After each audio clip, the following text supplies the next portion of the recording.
What's up, MuscleWiki faithful? It's your boy Coach Ty back with another one, and today we're doing some myth busting. So I've got 5 of the biggest diet and exercise myths and the research to explain why they're not true, why they're myths in the first place. Let's get into it.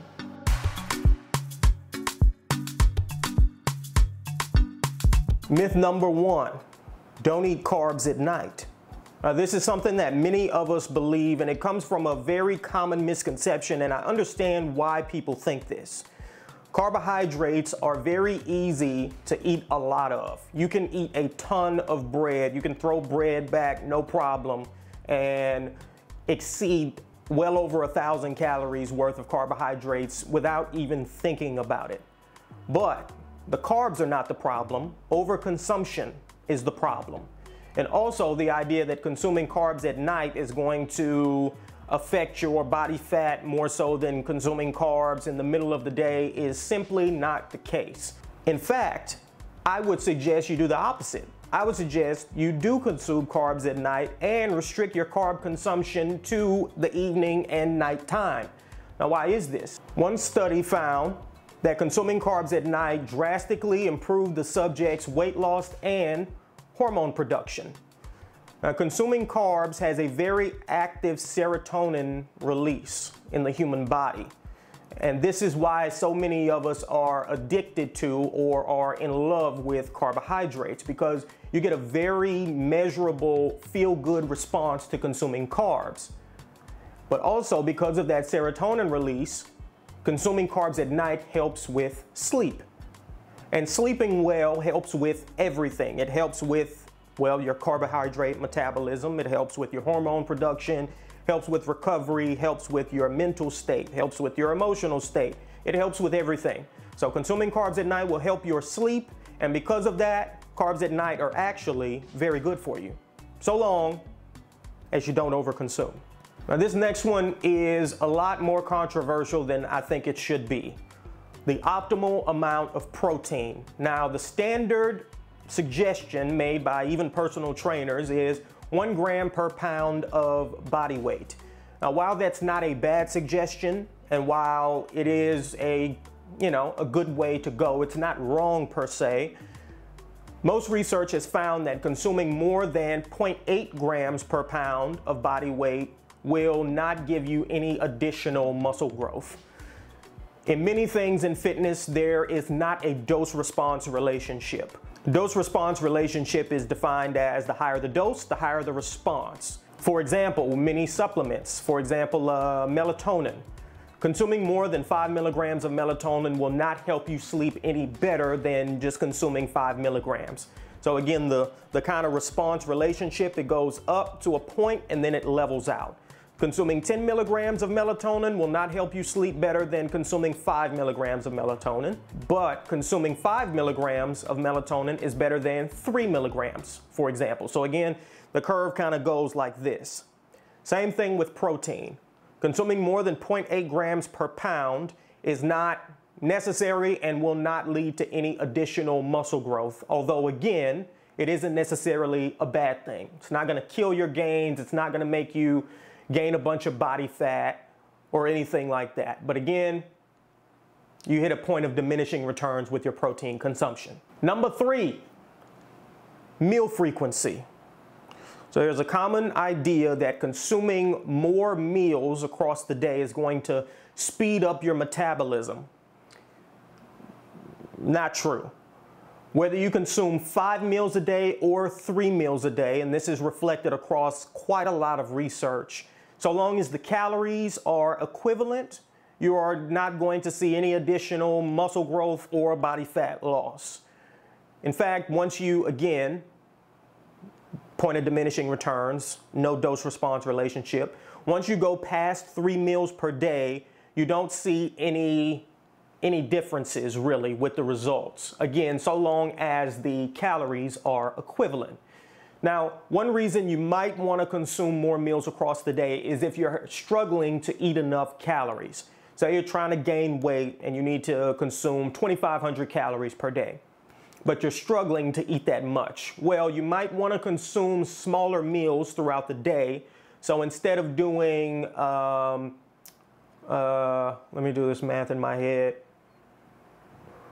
Consuming 5 meals at 500 calories per meal might be easier than consuming 3 meals at whatever 2,500 divided by 3 is. I'll add that in the editing right here. So again, point of diminishing returns with meal frequency. 5 is not better than 3 when the calories and macros are equivalent, but there are some instances in which it might just make your life easier to consume more meals. Number 4, cardio versus weightlifting for body fat loss specifically. Now there's this common idea that if you want to bulk up, you should lift weights, and if you want to lose weight, you should run or do cardio. And that is simply not the case. It's just not true. This is one of the myths that just will not die. There's a lot of things that we have, spread the exercise science to the common person on, some ideas that people used to have that they don't have as much anymore, but this one just will not die. Several studies, and for the overwhelming majority of studies, every time body fat loss was the outcome or the thing being tested in the study, and they used cardio and weightlifting, compared the two of them to see what was better for body fat loss, the weightlifting won. Almost always. Damn near always. Even when compared to doing a combination of cardio and weightlifting versus just weightlifting, again, the weightlifting still won for body fat loss. Now, why is this the case? You might be thinking that, well, when you build more muscle, your body's burning more calories every day. Now, while that is the case to a degree, that's not the primary reason. It takes a very long time to build significant amounts of muscle. And there's one study in much older people, much older subjects, in which they lifted for, I believe it was 8 weeks. And they found that the older subjects who lifted lost more body fat. Older subjects are not going to build significant amounts of muscle in 8 weeks, of course. It's just too short of a time. So again, why did the weightlifting win? Well, because of the recovery process. And when you perform cardio, you skyrocket your heart rate. The body burns a lot of calories while your heart rate is elevated. However, as soon as your heart rate returns back to normal, no more calorie burn. Whereas with resistance training, and if you're resistance training hard enough, your heart rate should be elevated. People who do a weightlifting workout and don't sweat or breathe hard at any point, I'm sorry, you're doing it wrong, bro. You're doing it wrong. Your heart rate should get elevated while performing weightlifting. But that aside, it's, again, the recovery process that makes the big difference. So after you leave the gym, after having lifted weights, your body is still working to rebuild all that damage that you incurred while lifting the weights.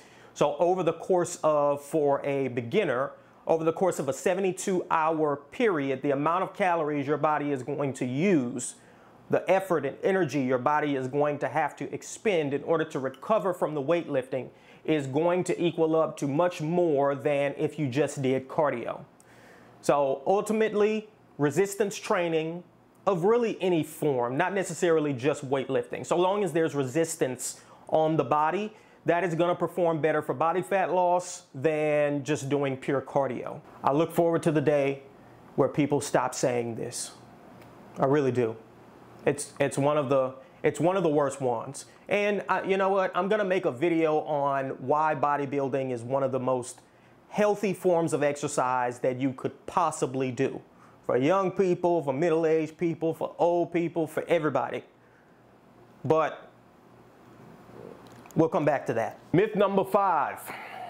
I saved the most controversial one for last. I do not know why people get so sensitive about this topic. I don't get it. I don't understand it. I say, don't eat carbs at night. Everybody celebrates. I say stretching doesn't lengthen muscles. And everybody breaks out the pitchforks and the torches. Relax. Just hear me out. Move this man! So notice I said stretching doesn't lengthen muscles. That is not to say that stretching doesn't work per se. Stretching works for stretching. Consider the law of specificity. A lot of people assume that there's more carryover between things than there actually is. So for example, if you want to be able to do the splits, the best way to do that is to, well, practice doing the splits. Go to the lowest point that you can and slowly but surely over time try to get lower and lower. But that's going to help you get better at doing the splits. That does not necessarily have carryover to another exercise. Now, why is this the case? Because muscles are not exactly elastic. They are viscoelastic. Viscoelasticity is defined as the fact that muscle is a viscoelastic material that exhibits both viscous and elastic characteristics when subjected to tensile and compressive forces. Muscles aren't exactly elastic. They have properties of elastic materials and viscous materials. So they don't stretch in the same way that a rubber band stretches. They respond to the type of force that's being applied to them. So that's one thing to know. The second thing to know is there's more and more emerging research in the recent probably 20 to 30 years showing that stretching is more so a neural function, or what you're feeling when you stretch is a function of your nervous system. When you are stretching, you are not literally lengthening your muscles. You are increasing your neural stretch tolerance, or your tolerance for, well, stretching. If you were knocked out cold, you would see a significant increase in your range of motion at all of your joints. You might have seen somebody get knocked out and they hit the transformer fold up move. If they were to do that while conscious, they would instantly force themselves out of that position. When you feel a stretch, as your nervous system is protecting you from going into a range of motion that your body is not used to. Another indication that this is the case is that the effects that stretching does cause are very acute.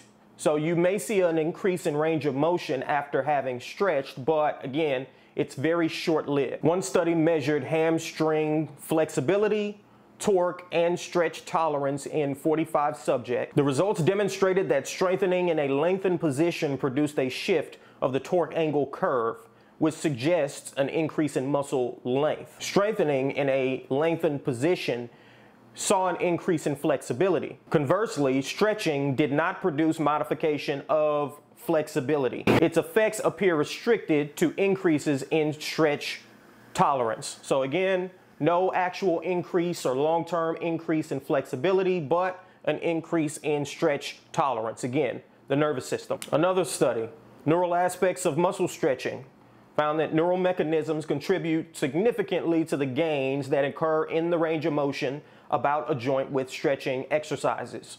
So once again, the nervous system. Another study, increasing muscle extensibility, a matter of increasing length or modifying sensation. This was a research review, and so it took into account many studies. Found that most of these studies suggest that increases in muscle extensibility observed after a single stretching session and after short-term 3 to 8 week stretching programs are due to modified sensation.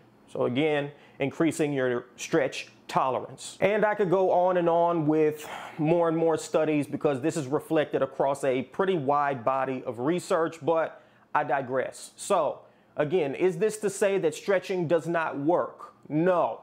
I'm not telling you not to stretch, and I'm not telling you stretching does not work. I'm saying it doesn't work in the way that you think it does. And I'm also saying that it does not have much, if any, carryover to actual functional tasks. So stretching your hip flexors before you squat is not going to increase your squat range of motion. Again, law of specificity. If you want to increase your squat range of motion, the best thing to do is to squat. Use assistance, walk yourself lower. So for example, what you can do is hold on to a barbell rack, go to a squat position and use the assistance to help you sit lower than you otherwise would be able to. Stay down in that position for long periods of time, and we'll say a long period of time is 30 seconds. This will signal to your nervous system, oh, this additional range of motion, we're okay. We don't need to stop the body from going into this additional range of motion. We're okay there, and over time, you will see an increase in your squat range of motion. This is the same thing with pretty much any exercise that you want to increase your range of motion on. If you want to increase your range of motion, reverse engineer. So decide what the exercise is that you want to get better at, and then reverse engineer from there. And use that exercise to increase your range of motion. Law of specificity. And a quick bonus, this is also how foam rolling works. That's it for today, folks. Thank you guys for listening. Those are 5 myths busted. I hope you enjoyed. I hope you learned something. Please let me know what you want to hear from me next, and I will see you with the next one. Deuces.